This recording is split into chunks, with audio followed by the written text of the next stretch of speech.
Graça e paz, irmãos, graça e paz. Continuando a nossa série de aulas sobre disciplinas do Espírito, nós estamos na aula 8. Vamos falar hoje sobre, estamos falando sobre tipos de oração. Hoje queremos falar sobre a oração de adoração. Já falamos sobre a oração de ações de graça. Hoje nós vamos falar um pouquinho sobre esse tipo de oração chamada oração de adoração. Então eu queria definir com vocês o que seria oração de adoração. Adoração, o que é adoração? Adoração é o reconhecimento do que Deus é, conforme Apocalipse 4, do 8 ao 11. Então, a adoração é quando eu reconheço o que Ele é a essência de Deus. Então, a gente sabe que Deus é amor, Deus é bom, Deus é santo, Deus é justo. Isso é o que Ele é. Então a adoração é isso, é quando eu reconheço o que o nosso Deus, o que o nosso Pai, o que o Eterno é. Adoração é uma resposta a um relacionamento, é o amor respondendo ao amor. Ela ocorre quando o nosso espírito contacta o Espírito de Deus. A adoração é um dos principais temas da Bíblia. Há pelo menos, se eu salvo erro, 270 referências à adoração.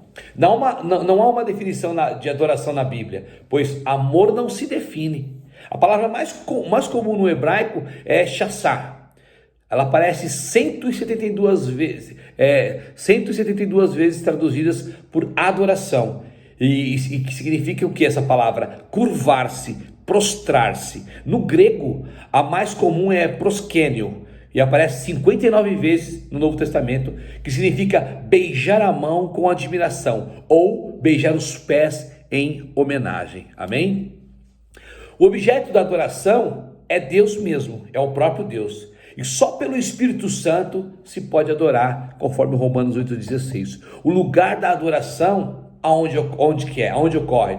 Qual é o lugar da adoração? O lugar da adoração é no espírito do homem, onde o Espírito de Deus reside, habita. Amém?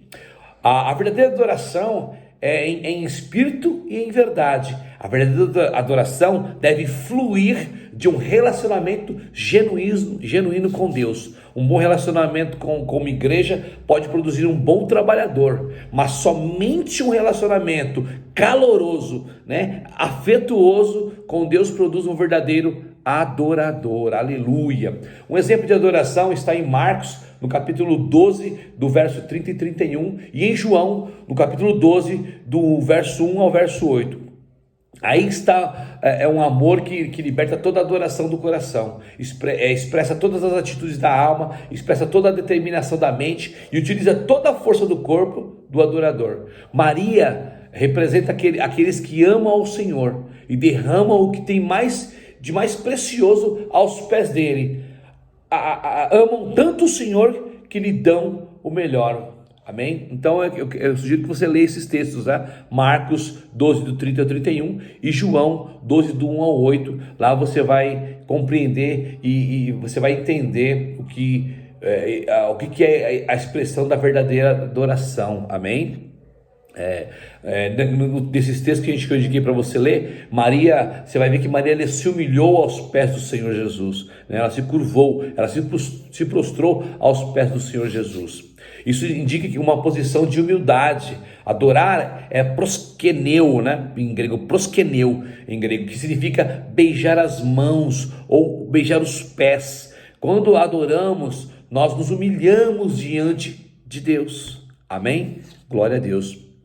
Maria se aquietou aos pés do Senhor. Isso também indica quietude, ao contrário de Marta. Não podemos adorar se o nosso coração está cheio de cuidados desta vida, de ansiedade, de preocupação. Adorar é descansar na presença do Eterno, desfrutando da sua vida, da vida de Deus residente em nós através do Espírito Santo. Maria também ela ungiu os pés de Jesus. Adorar é estar aos pés do Senhor. O texto de Mateus diz que ela derramou um vaso de alabastro cheio de perfume sobre a cabeça de Jesus, conforme Mateus 26, 7. Ela usou o seu cabelo para enxugar os pés de Cristo, os pés do nosso Senhor, os pés do nosso Salvador. O cabelo ali simbolizava a glória da mulher. De acordo com 1 Coríntios 11, 14 e 15, o cabelo simboliza simbolizava e simboliza a glória da mulher. O ato de usar o cabelo nos mostra que Maria estava entregando ao Senhor toda a glória, aleluia. Ela tomou sua glória, o cabelo, para lavar a lama, né, dos pés ali do Senhor, amém? Adoração sem humildade é como um amor sem compromisso, não é possível, amém? Adoração sem humildade, a nossa adoração, irmãos, é um reconhecimento de que somente Ele, Deus, Ele é digno de toda a honra, de toda a glória, amém? Então Maria, ela era livre da opinião dos outros, ela enxugou com os seus cabelos, indicando liberdade da opinião dos outros. Não era comum se enxugar os pés de alguém com o próprio cabelo.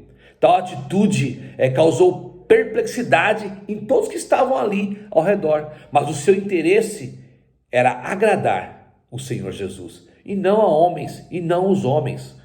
Isso é adoração genuína. A preocupação com o que vão pensar ou vão dizer nos impede de agradar ao Senhor, nos paralisa muitas vezes, nos faz refém da opinião alheia, mas não devemos nos preocupar com isso. Devemos fazer o que a ocasião pede, mesmo que não sejamos compreendidos por todos, não tem problema. Adore a Deus com intensidade, com tudo que você tem. Seja um adorador extravagante, como foi essa mulher.